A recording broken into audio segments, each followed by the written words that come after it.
5, 4, 3, 2. I know, you see, somehow the world will change for me and be so wonderful. Live life, breathe air. I know somehow we're gonna get there and feel so wonderful. It's all for real. I'm telling you just how I feel. So wake up the members of my nation. It's your time to be. There's no chance unless you take one. And the time to see the brighter side of every situation. Some things are meant to be, so give me your best and leave the rest to me. Leave it all to me. Leave it all to me. Just leave it all to me. Welcome back to Kickin' It Live. Today we'll take a look at FaceTiming teachers, boys basketball, the Super Bowl, and the OMEA Symphonic Choir performance. On Friday, we reported incorrect information. The Riverside location of Bob Evans will not be closing.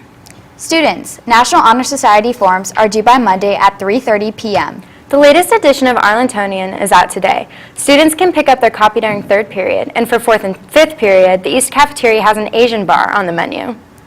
Recently, it seems that many kids have been missing school. Let's hear about how some students have been able to keep up with their classwork from home. Now let's hear from a student who used FaceTime to avoid falling behind in class. The idea to FaceTime into class really just came to me. It wasn't prompted by anything. I just, came up with it. I get stressed out if I get too far behind, so I didn't want that. Gabe has also experienced his peers FaceTime into class. It can be a little bit disruptive if they have to keep recalling or there's like background noise, but it really wasn't too much of an issue. Now let's hear from Mr. Silliman, who has had Gabe and other students attend class virtually. Certainly the advantage would be that you don't fully, you don't miss class. The disadvantage, of course, is that you can't fully participate in class. And I certainly would encourage it. I mean, it doesn't really disrupt what we're doing a whole lot in class, but I wouldn't recommend it for everybody. Just if you happen to miss a class one day for some other reason, I think under the right circumstances, I think it makes sense. Mrs. Fristacci, on the other hand, has used FaceTime to teach students from home. I chose to FaceTime the class. It was right around midterm exam review time, and I knew that I wasn't going to be in school one of the days for the review. I think that it was a really good solution to something that I was able to get around with the midterm and the time schedule of the school that I couldn't get around. The student reaction, I think, was positive. Some of them said it was a little awkward. The teachers, I've told, thought it was pretty cool and pretty neat that we are able to do that with the technology that we have. This has been Audrey Bull for WARL. If you're going to miss school soon and you think this could be a solution, talk to your teachers. The Amber Alert on Tuesday was reported as fraud. 4-year-old Janelia was found in an apartment located near Cassidy Avenue, reportedly her aunt's house. To find her stolen car faster, Janelia's mother gave detectives false information about her daughter's whereabouts. Donald Trump has kept busy during these first few weeks of office, and he nominated Neil Gorsuch to the Supreme Court on Tuesday. If confirmed by the Senate, Gorsuch will replace the seat of former Supreme Court Justice Scalia, who passed away in February of last year. Now we kick it to Claire and Spence with sports. Welcome back to sports. I'm Claire, filling in for Emily this week.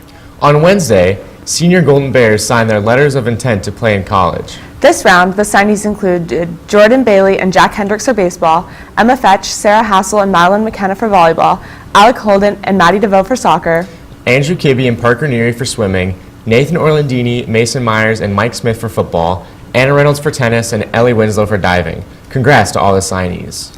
On Tuesday, the boys basketball Bears took down Chillicothe 74-26.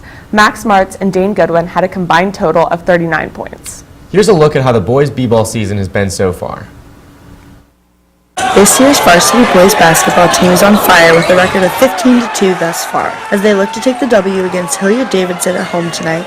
I talked with senior captain Andy Hummer and sophomore Max Martz about the team. We're doing really well this year. We're 15-2. We had a really strong start, and we we still control our own destiny in the OCC, so we're really looking forward to a good end of the year, just like we had a good start to the year. It's definitely awesome being on a team with such a good reputation. We've won lots of games over the past few years, and we're hoping to do the same come the next few years. Good luck to the boys as they take on the Wildcats tonight at home at 7:30 in the varsity gym. This has been Emily Gray for WARL.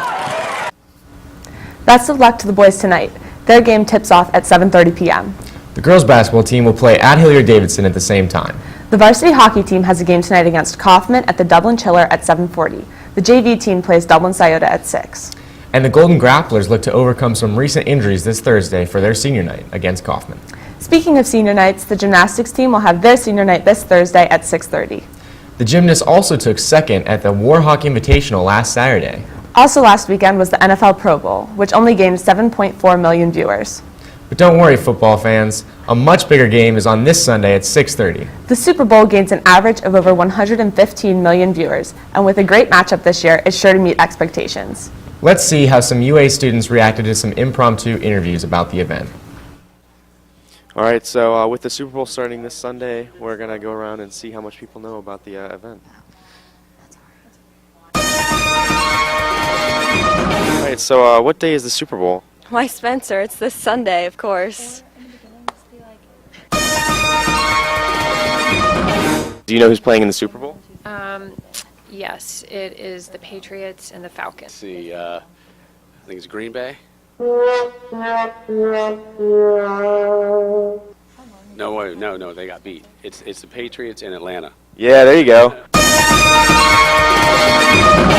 Who do you think's going to win the Super Bowl? No, Sherm. No, I don't want to do this, Sherm. Just answer the question.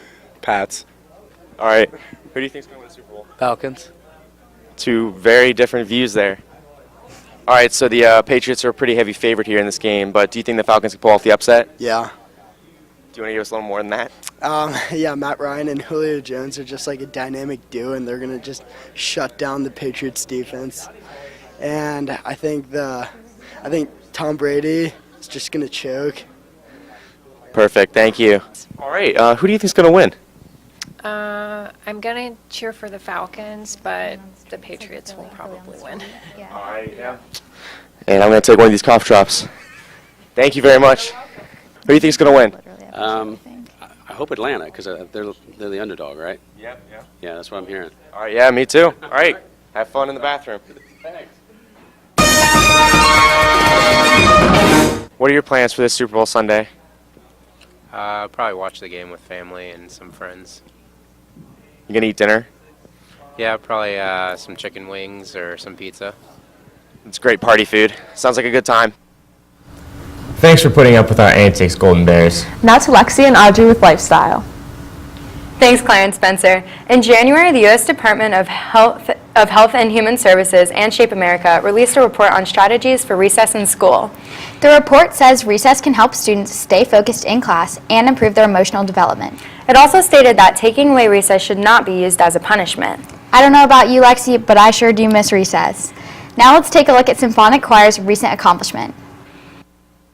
Today at 3:45 p.m., the UAHS Symphonic Choir is performing at the Ohio Music Education Association Professional Development Conference in Cleveland, Ohio. They were chosen out of 150 applicants and will be singing at the event alongside a choir from Akron Firestone, a performing arts school. Choral director Eric Kaufman told us more about this opportunity. I think one of the things that it represents is that the first time we were chosen in 2005 wasn't just luck. You know, the fact that we've been chosen 5 times in the last 12 years shows that there's breadth and strength and depth in the program. To prepare for the conference and give the public a taste of what they have been working on, a free concert was held on Tuesday night. Their set list of 9 songs includes a rearranged version of O Come, Emmanuel, as well as a new piece called Lineage that tells the story of female ancestry.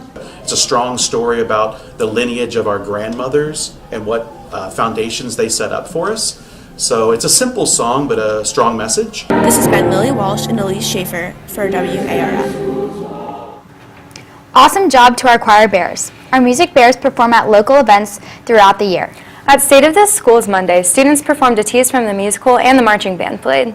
The programs also perform at athletic events by singing the national anthem and playing in the pep band. Seniors, if you want vocal ensemble to perform the national anthem at your senior night, contact Emily Gray at egray@uaschools.org. Next week, we'll take a look at fencing and Valentine's Day.